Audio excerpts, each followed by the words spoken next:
Assalamualaikum warahmatullahi wabarakatuh. Perkenalkan nama saya Rizka Indra Purnomo dari kelas semester antara. Di sini saya akan mempresentasikan terkait UAS semester antara bisnis internasional. Berikut adalah kronologi singkat berdasarkan berita dari berbagai sumber.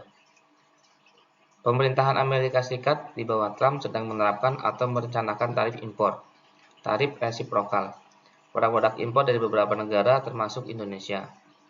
Tarif tambahan untuk produk mebel dan kerajinan dari Indonesia yang diberlakukan sekitar 1 Agustus 2025 sebesar 32%. Amerika Serikat adalah pasar ekspor utama. Sektornya sangat bergantung pada ekspor ke Amerika Serikat. Sekitar 50-60% dari ekspor mebel atau kerajinan Indonesia menuju Amerika Serikat. Potensi dampak penurunan daya saing harga karena kenaikan biaya akibat tarif. Penurunan volume ekspor bisa signifikan, diperkirakan 30-50%, jika perusahaan atau produk tidak mampu menyerap tarif dan tetap mempertahankan margin. Beberapa perusahaan dari Asosiasi HIMKI, Asmindo, Wood, dan lain-lain mulai melakukan diversifikasi pasar, memperkuat efisiensi produksi, dan mendorong dukungan pemerintah terkait regulasi, diplomasi, dan insentif. Perspektif dan tantangan sebagai manajer. Sebagai manajer, kami melihat ada beberapa tantangan strategis dan operasional yang harus dikelola, yaitu daya saing, harga, dan margin tekanan berat.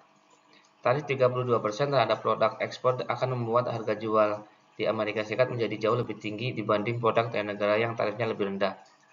Jika kita tetap menjual dengan harga lama, margin kita bisa tertekan atau bahkan negatif. Jika menaikkan harga agar margin terjaga, volume penjualan bisa turun karena buyer Amerika Serikat mungkin akan mencari alternatif dari negara lain atau meminta diskon atau tolak pesanan. Kemudian ketidakpastian regulasi. Karena kebijakan tarif ini bisa dinegosiasikan, bisa mengalami perubahan, pengecualian, ataupun daftar produk tertentu yang dibebaskan, selalu ada ketidakpastian. Ini menyulitkan perencanaan jangka menengah dan panjang. Produksi inventory pemesanan bahan baku, forecasting. Diversifikasi pasar dan strategi mitigasi. Penting untuk mulai atau mempercepat penetrasi ke pasar non-tradisional. Eropa, Timur Tengah, Asia lainnya, India, Asia Timur, Asia Tenggara, mungkin negara berkembang yang permintaan furniture dan kerajinan meningkat. Ini untuk mengurangi resiko bila permintaan dari Amerika Serikat turun drastis. Ketergantungan pasar Amerika Serikat. Ketergantungan sangat besar terhadap pasar Amerika Serikat membuat perusahaan rentan terhadap kebijakan, keputusan politik, dan perdagangan yang bersifat unilateral. Risiko politik ekonomi ini menjadi nyata sekarang. Oleh karena itu, terlalu fokus pada satu pasar besar seperti Amerika Serikat itu membahayakan. Kemudian yang terakhir, efisiensi dan penambahan nilai, value addition. Untuk tetap kompetitif, perlu upaya memperkuat aspek nilai tambah, misalnya finishing, desain, sertifikasi kualitas, branding, agar konsumen Amerika Serikat melihat produk kita bukan hanya sekedar murah, tapi mempunyai diferensiasi yang membuat mereka mau membayar harga lebih tinggi. Peran pemerintah dan diplomasi. Sebagai perusahaan, kita harus mendorong pemerintah untuk melakukan negosiasi bilateral atau perjanjian perdagangan agar Indonesia bisa mendapatkan tarif yang lebih rendah atau pengecualian produk. Mendukung fasilitas insentif ekspor, keringanan pajak, pembiayaan, subsidi ekspor, pengurangan hambatan regulasi, sertifikasi standar izin logistik untuk memperkecil biaya produk dan ekspor. Menyediakan informasi pasar, trade mission, promosi produk di luar Amerika Serikat agar diversifikasi pasar lebih cepat. Kemudian penyesuaian internal operasional. Dari sisi operasional, yaitu meninjau struktur biaya, mencari efisiensi di rantai pasok, logistik bahan baku. Kemudian perbaikan produktivitas, mungkin investasi pada teknologi atau proses yang lebih efisien agar bisa menahan kenaikan biaya. Penyesuaian desain produk agar lebih sesuai dengan preferensi pasar baru atau segmentasi produk premium bagi buyer Amerika Serikat yang mungkin masih willing bayar lebih bila kualitas sangat baik. Berikut adalah strategi bisnis internasional yang bisa diterapkan, yaitu dengan strategi diversifikasi pasar ekspor. Tujuannya yaitu mengurangi ketergantungan ke Amerika Serikat. Langkah-langkahnya adalah survei pasar potensial di Eropa, Timur Tengah, di Asia Selatan, melakukan studi preferensi produk, mencari buyer atau distributor di pasar baru, ikut pameran internasional di luar Amerika Serikat. Kemudian produk premium dan diferensial nilai, agar produk mendapat harga lebih tinggi yang dapat menyerap tarif tambahan. Untuk langkah-langkahnya fokus pada kualitas finishing, desain khas, penggunaan bahan unik, sertifikasi keberlanjutan, misalnya kayu bersertifikat FSC, ramah lingkungan, packaging, dan branding kelas atas. Mungkin ceruk market, handmade, atau kerajinan.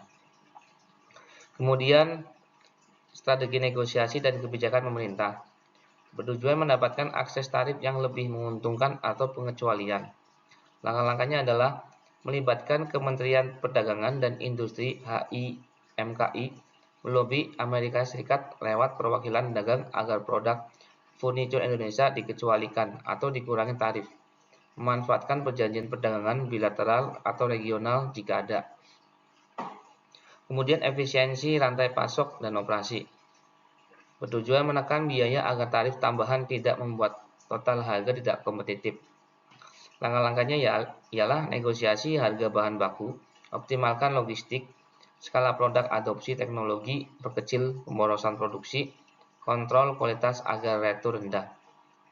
Kemudian manajemen risiko mata uang dan keuangan, bertujuan mengantisipasi fluktuasi karena ketidakpastian ekspor dan tarif. Hedging mata uang, menjaga cadangan keuangan, fleksibilitas dalam kontrak penjualan, opsi produksi berbasis pesanan, just in time, agar stok tidak melambung dan biaya inventory tinggi. Kemudian yang terakhir, kolaborasi dan aliansi, bertujuan memperkuat posisi tawar dan akses pasar dengan langkah-langkah kerjasama antar pengusaha furniture untuk promosi kolektif, kemitraan dengan eksportir dan distributor Amerika Serikat atau di pasar baru, asosiasi industri atau mengadvokasi kebijakan.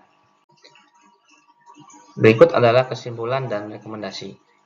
Sebagai manajer, kami percaya situasi ini meskipun menantang, juga membuka peluang, yaitu peluang diferensiasi.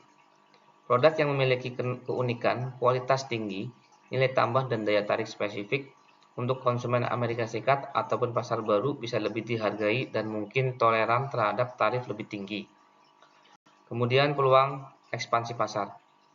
Ada tekanan untuk keluar dari zona nyaman, pasar Amerika Serikat, yang bila berhasil bisa membuat perusahaan lebih tahan terhadap guncangan di masa depan. Namun di balik semua itu, resiko nyata cukup besar terutama untuk perusahaan mebel atau kerajinan yang margin tipis, padat karya, dan belum memiliki keunggulan kompetitif produk dan operasional yang kuat.